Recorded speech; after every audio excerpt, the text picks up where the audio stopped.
A very warm good evening to you, wherever watching us from across the country. And I trust you had a very wonderful Labor Day on this 1st May of 2018. My name is Eddy Nyadwa, and thank you for joining me for your favorite segment of Business Tuesday.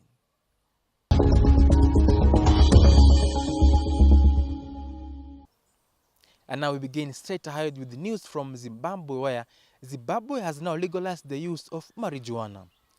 Zimbabwe has become the second country in the African continent to legalize the use of marijuana for both medical and scientific purposes.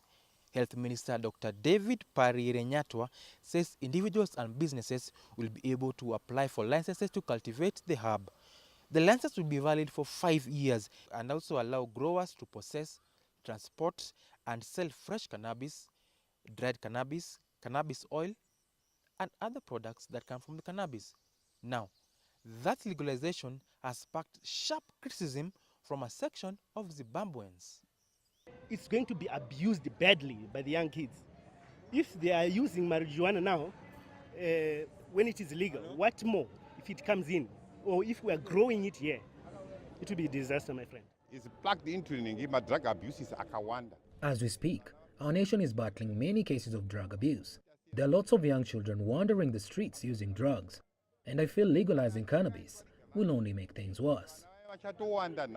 Yes, I think there's nothing wrong about that because it's a crop and it's a way of getting foreign currency than to take foreign counts outside.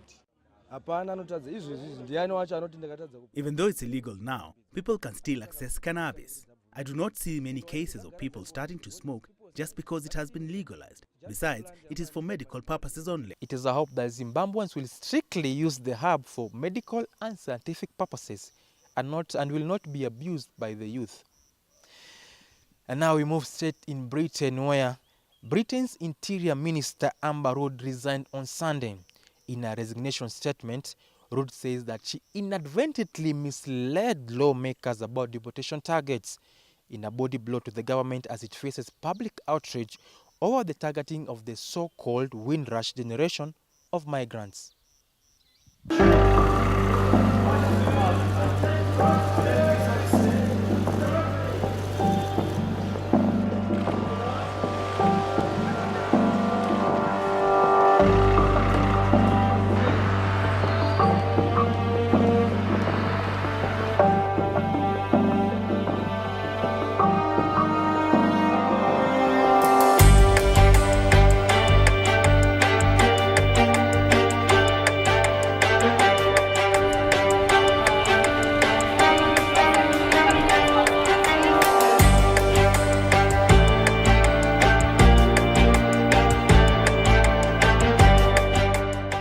Now, still staying with the Amber Rudd resignation is that there are quite a number of events that led to a resignation.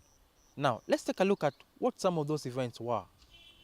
We don't have targets for removals.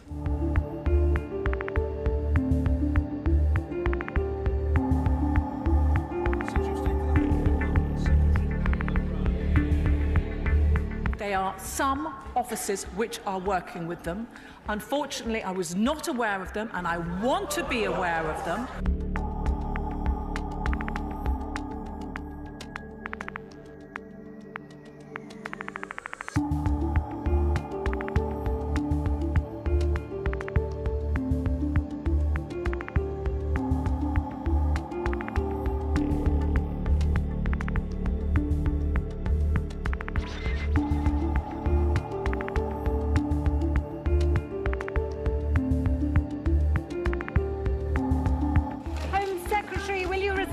Windrush.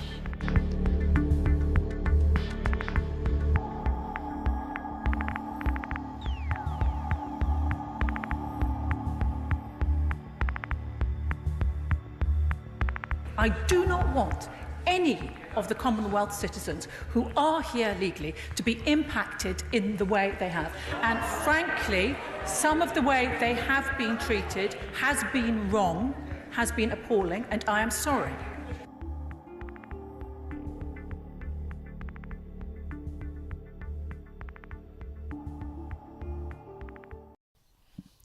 And now if only African continent and African leaders will emulate such boldness, whereby leaders will resign after committing such things. But here in Africa, people stay in office despite even calls on demonstration for them to quit their offices. Anyway, moving on, now we move straight to Mombasa, where the Coast Regional Commander Noah Mwavinda has given a green light to night weddings which had been allegedly banned by Mombasa County Commander of Police Johnston Ipara. He clarified that residents need only to inform the police of their activities, whether they are night or the activities, for purposes of police providing them with security. In a defense, the commander defended his junior, saying that he was misquoted on the alleged ban on night weddings. For night women ban must come from me. Yeah, and if I'm not myself aware that we had an imposition of a night women ban, then I think that's a rumor. Don't follow that one. If there is any night women ban, then it is me and the regional coordinator, that is the RC, to give that ban, or to instruct the DCC to give the ban, but not just any other person. Night weddings, I want to be clear also here. Night weddings can continue. We have no authority, over weddings. We have no authority over weddings. What we say, ours is to provide security. To provide security in the sense that those wedding couples or families should make sure that they report their functions to the police before they start, going about their wedding. And with this information, then we can be able to provide security for them. But don't just wake up and go to a wedding without informing the police for purposes of, the deployment of personnel to make sure that you are protected.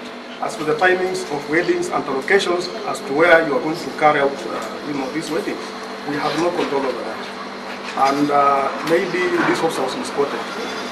Yeah, misquoting is also there, can be misquoted. As having said that he has banned weddings, that is wrong. Get facts right. Now, still sticking with the Mombasa police boss, is that he has now dismissed claims of resurgence of criminal gangs in the coastal city of Mombasa. Speaking while addressing journalists at the regional headquarters in Mombasa, Mr. Mwavinda maintained that there are no criminal gangs in Mombasa. Coming out to disturb peace-loving, wananchi as they report to and from their places of work.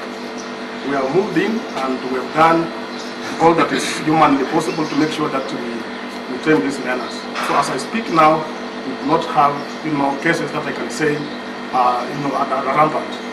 We have tamed the situation. They are no longer there. And if they are there, then that is an isolated case.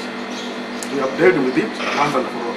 We are not going to allow new land invasions. We are alive to the fact that we have historical land issues at the coast, but again that is being solved. So we are saying that we're not going to allow any new land invasions, and for those landowners who think that their lands have been invaded on, we advise them to do two things.